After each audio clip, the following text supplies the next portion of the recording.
Assalamualaikum warahmatullahi wabarakatuh. Halo Baraya, Sadulur, dan semua pecinta sejarah. Bertemu lagi dengan saya, Guru Sejarah. Saya kali ini akan membahas mengenai corak kehidupan manusia praaksara. Seperti yang kita ketahui bahwa rupa dari manusia praaksara masih menjadi perdebatan sampai sekarang. Terlepas dari itu semua, kita tetap berpegangan pada kitab kita, yaitu Al-Quran, yang di dalamnya terdapat sebuah surah yang menyatakan bahwa manusia diciptakan dengan sebaik-baiknya oleh Tuhan atau Allah Subhanahu wa Ta'ala. Pada kesempatan kali ini kita akan membahas mengenai corak kehidupan manusia praaksara. Corak kehidupan manusia praaksara ada 4. Yang pertama adalah masa berburu meramut tingkat awal. Yang kedua, masa berburu meramut tingkat lanjut.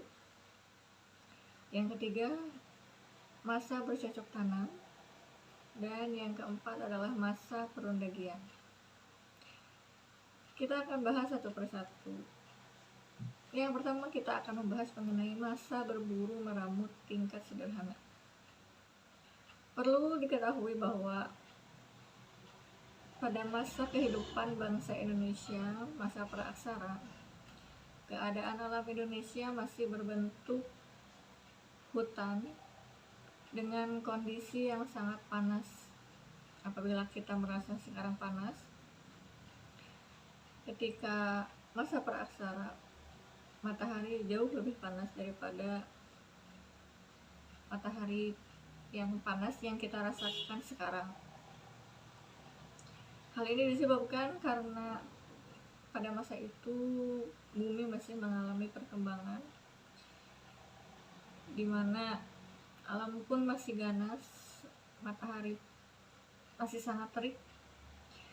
Dalam kondisi inilah manusia praaksara Indonesia harus bertahan hidup di tengah ganasnya alam.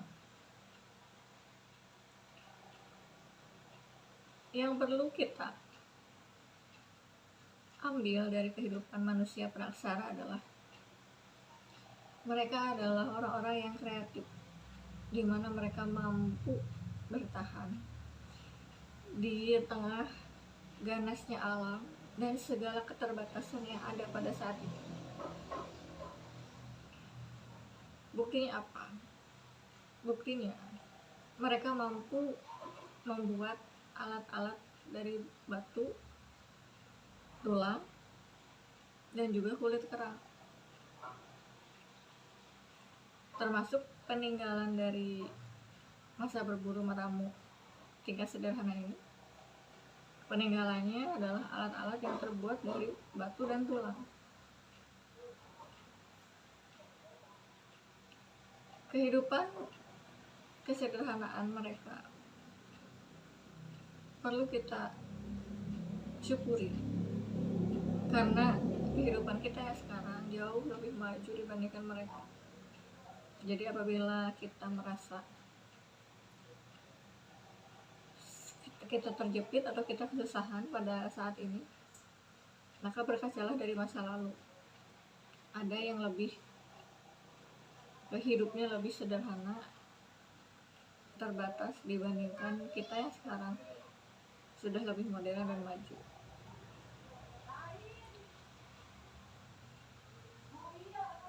Alat-alat dari batu dan kerang ini berfungsi sebagai alat-alat rumah tangga, di mana alat-alat tersebut digunakan untuk memenuhi kebutuhan hidup mereka sehari-hari. yaitu untuk mencari makan. Tujuan mereka berburu adalah untuk mencari makan, karena dengan cara itu mereka bisa bertahan hidup. Di Sumatera ada yang disebut dengan Kejoke Mondinger. Kejoke Mondinger adalah timbunan kulit batu dan kerang hasil peninggalan manusia praaksara. Ini menunjukkan bahwa mereka menggunakan alat-alat dari kerang. Dengan buktinya yaitu sampah tumpukan kerang. Ini adalah ciri-ciri yang pertama, yaitu mampu membuat alat dari batu dan juga kulit kerang. Ciri yang kedua adalah mengenal sistem pembagian kerja. Manusia praaksara adalah manusia normal di mana mereka juga melakukan perkawinan antara laki-laki dan perempuan dan membentuk ikatan keluarga. Dalam ikatan keluarga itu mereka saling berbagi tugas, di mana yang laki-laki sebagai kepala rumah tangga mencari makanan dengan cara berburu dan meramu, sementara yang perempuan tinggal di rumah mengurus anak. Ini adalah salah satu contoh dari sistem pembagian kerja. Ciri yang kedua dari masa berburu meramu tingkat sederhana. Ciri yang ketiga adalah bertempat tinggal di gua-gua atau tepi pantai. Mengapa mereka tinggal di gua-gua? Hal itu disebabkan karena mereka masih belum menetap, tetapi mereka berpindah-pindah atau nomaden. Sekarang muncul pertanyaan, kenapa mereka harus nomaden? Begini,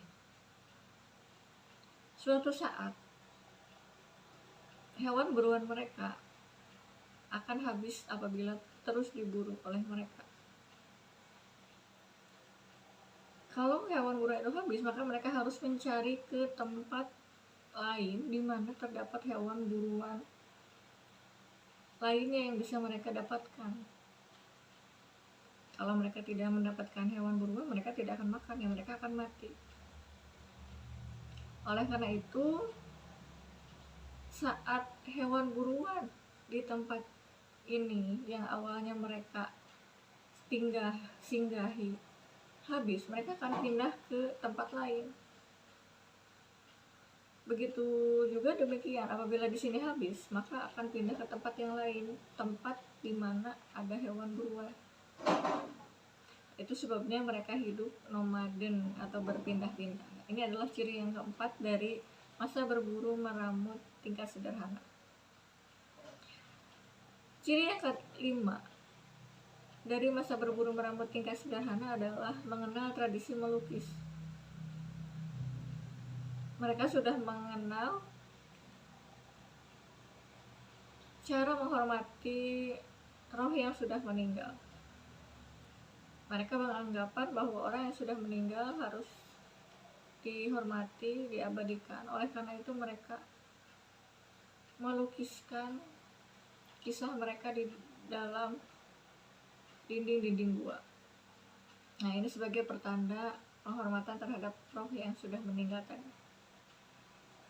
Ciri yang keenam dari masa berburu dan meramu tingkat sederhana adalah sudah mengenal api. Mereka menggunakan trial dan error dengan menggesek-gesekkan dua buah batu sehingga muncullah api. Penemuan api pada saat itu adalah penemuan termodern bagi mereka. Karena dengan ditemukannya api, mereka bisa memasak, bisa mengolah makanan mereka dari mentah menjadi masak. Dan mereka juga dapat menemukan penerangan. Selanjutnya, apa sih peninggalan dari masa berburu meramu Yang pertama adalah serpih, bilah atau pleks. Yang kedua alat tulang. Dan yang ketiga adalah kapak genggam. Itu adalah peninggalan dari masa berburu meramut tingkat sederhana. Yang kedua, masa berburu meramut tingkat lanjut. Ciri-ciri umumnya masih sama seperti yang tadi, namun ada beberapa perkembangan sedikit dari masa berburu meramut tingkat awal, yaitu ciri-ciri mereka berburu meramut tingkat lanjut adalah mereka sudah hidup dalam kelompok kecil. Mengapa mereka hidup dalam kelompok kecil? Karena mereka harus bekerja sama untuk berburu hewan buruan. Hewan buruan di zaman dulu itu terkenal sebagai hewan yang tinggi dan besar. Tidak mungkin bisa diburu oleh satu orang atau dua orang. Nah, kerjasama memburu satu hewan oleh 4 orang ini yang disebut sebagai kelompok-kelompok kecil. Mereka mulai mengenal hidup bekerja sama dari berburu meramut tingkat lanjut. Kemudian yang ketiga, mereka berkomunikasi dalam bentuk bahasa mulut atau isyarat. Ada pertanyaan, apakah manusia praaksara tidak bisa bicara? Nah, bukan tidak bisa bicara, tetapi karena mereka hidup sehari-hari sebagai pemburu dan meramu, maka mereka berkomunikasi menggunakan bahasa isyarat, karena kalau terlalu berisik ya nanti hewan-hewannya kabur gitu. Ya kalau hewannya kabur, mereka tidak bisa memburu hewan tersebut. Oleh karena itu ada isyarat-isyarat tertentu khususnya saat berburu meramu begitu. Selanjutnya yang adalah hasil kebudayaan masa berburu meramu tingkat lanjut, yaitu kapak perimbas, alat serpih atau pleks, dan juga alat tulang. Nah, alat kapak perimbas ini sama seperti palu seperti zaman sekarang, tapi ujungnya bukan terbuat dari besi, tapi terbuat dari batu. Kemungkinan ini fungsinya adalah untuk berburu. Kemudian yang kedua adalah alat serpih. Ini fungsinya untuk seperti silet, untuk menyisit daging hewan buruan. Selanjutnya adalah masa bercocok tanam. Setelah mereka beberapa lama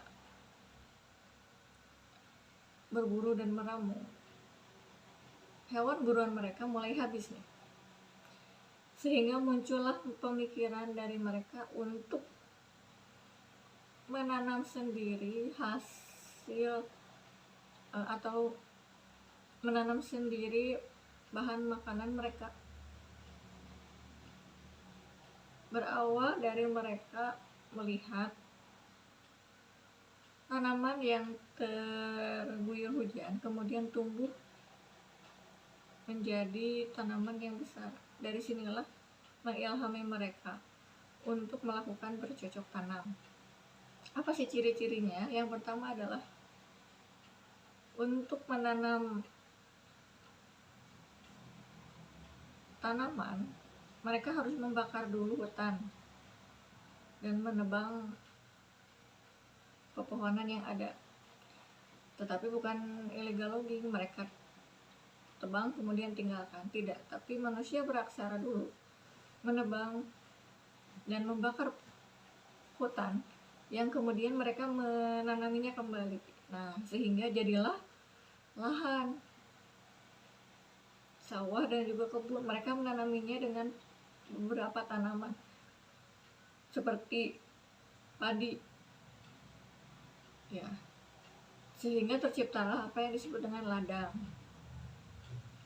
Ciri yang kedua adalah sudah tinggal menetap untuk menunggui ladang-ladang mereka supaya tidak dimakan oleh hewan-hewan buas, maka mereka mendirikan rumah di sekitar ladang mereka.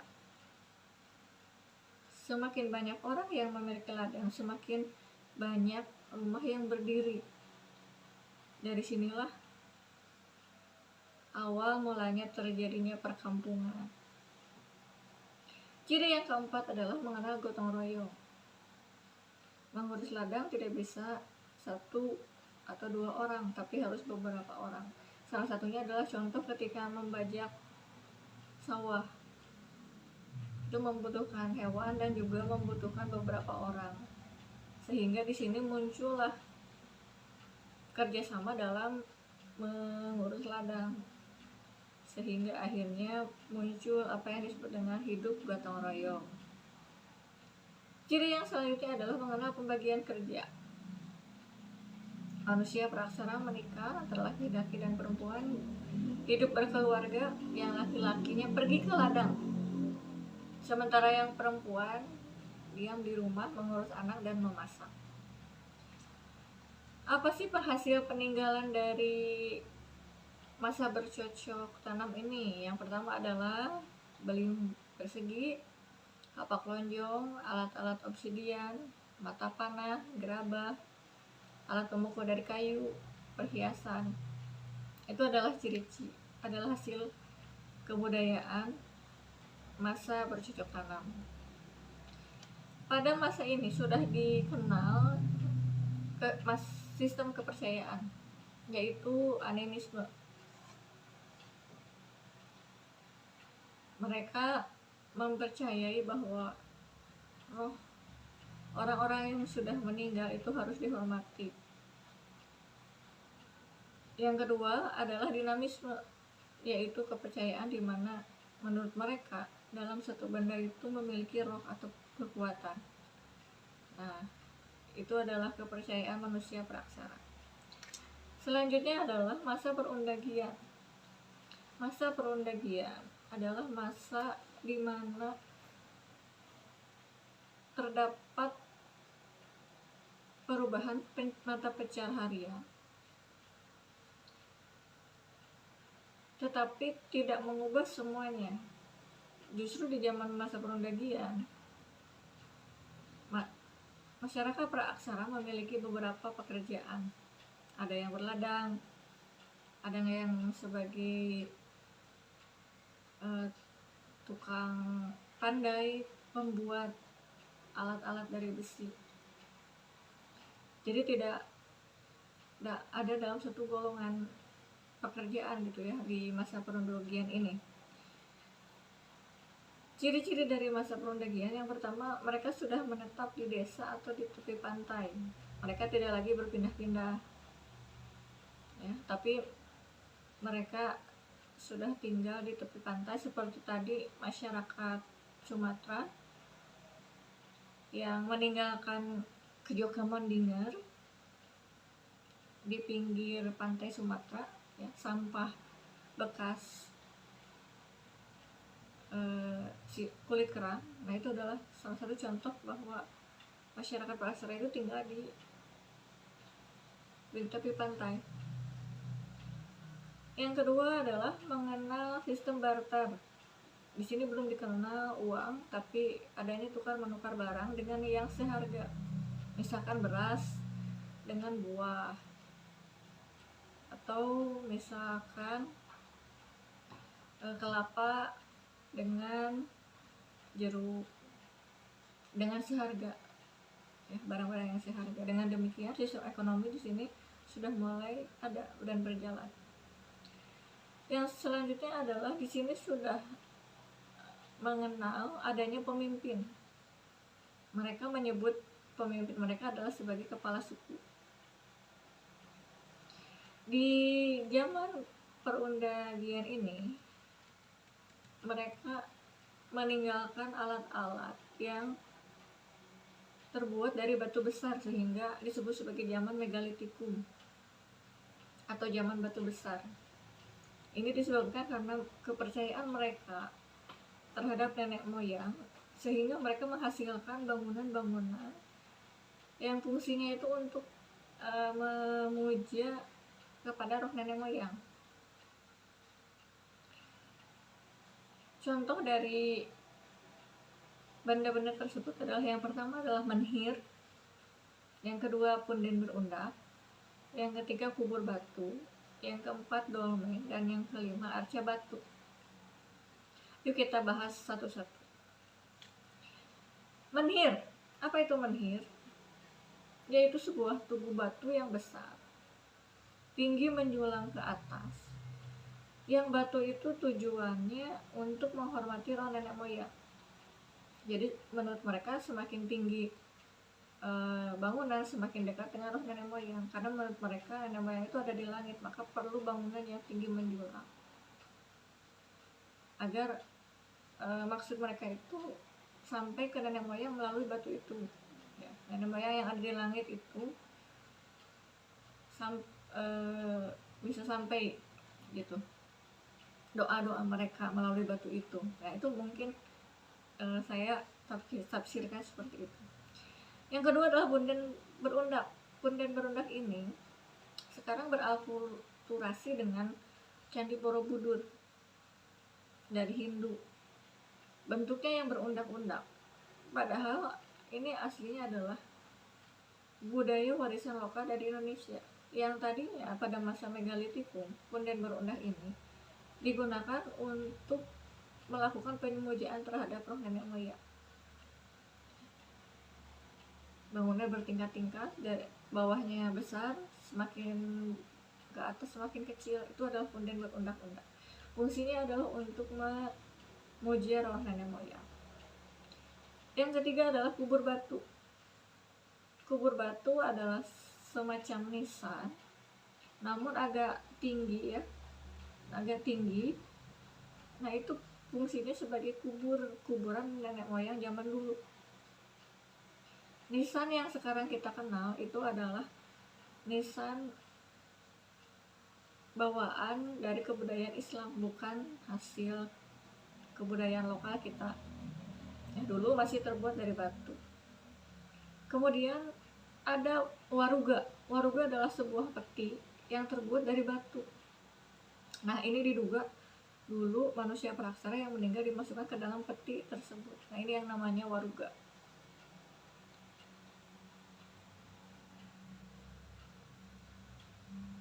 Di Bali ditemukan apa yang disebut dengan waruga, yaitu kubur yang tidak tertutup ya. Ini banyak ditemukan di Bali. Ini menunjukkan kebudayaan lokal Indonesia masih ada di Bali.